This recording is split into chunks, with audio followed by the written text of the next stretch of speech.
Robert Gilchrist joins me after that spectacular performance on the mound. Worked an inning and a third, but it wasn't too much of an inning and a third. He threw one pitch in the bottom of the top of the sixth inning, and it was a shootout at second base. But you came in an unorthodox kind of way, to where you came into the game. There was a big delay and a bit of a scuffle over in left field. Describe what's going through your head. Has that ever happened to you?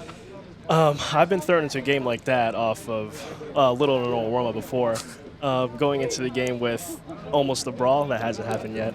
But, you know, I'm just glad that that top half of the inning was quick. TJ's got a good arm, threw the guy out. Gave me some more time in the dugout to regroup physically and mentally. Now, you said you weren't really warming up too much going into that appearance, to where there was 2 outs in the inning. You warmed up a little bit. Talk me through your mentality going into the game when you don't know if you're going in or not. Right. Well, I mean, first of all, Andrew Lupine, he's been great all summer, and you know he got touched up there for the home run. Not typical of him. There was still 2 outs, so I figured he's probably just going to ride the rest of this inning out because he's been so great. It was still a close ball game, so I was told early on that I was going to have a clean top of the 7th. Obviously, it went a little differently, but like I said, with TJ throwing that guy out at second, just gave me some more time to prepare for the top half. Now, you were the registered winner of pitcher of record, and how does that feel, and what was really working well out for you in the top half of the 7th inning to where you actually were able to face some batters?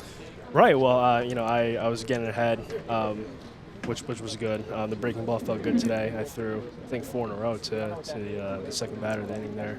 And I give credit to the guy that took the one in the dirt on the 3-ball count. I didn't think I had as good of a heater as I did last week, so I rely on that breaking ball a little bit more. But just glad I executed, and props to Jackson Smith. He's just been hitting the cover off the baseball. He did the hard part, and he's the one that awarded me with the win. So got to give credit where credit's due. Well, you set them up fantastically. The winning pitcher of record, but also answering that scuffle that happened out in left field. How does it feel for the rest of the guys now to finish it off with a blast against the division rival? Well, I mean, that was great. Coach Mack, he mentioned it in the huddle post game. That seems like we've been waiting for a win like that for a while. Come from behind win. I know we've done it a few times, but one of that sort of intensity, right? That was the first time where we really felt like we came together as a group, and gladly it ended on a high note for us. Well, you talk about the huddle that happened post-game. What about the one prior to the inning where the offense had to regather after that scuffle that happened?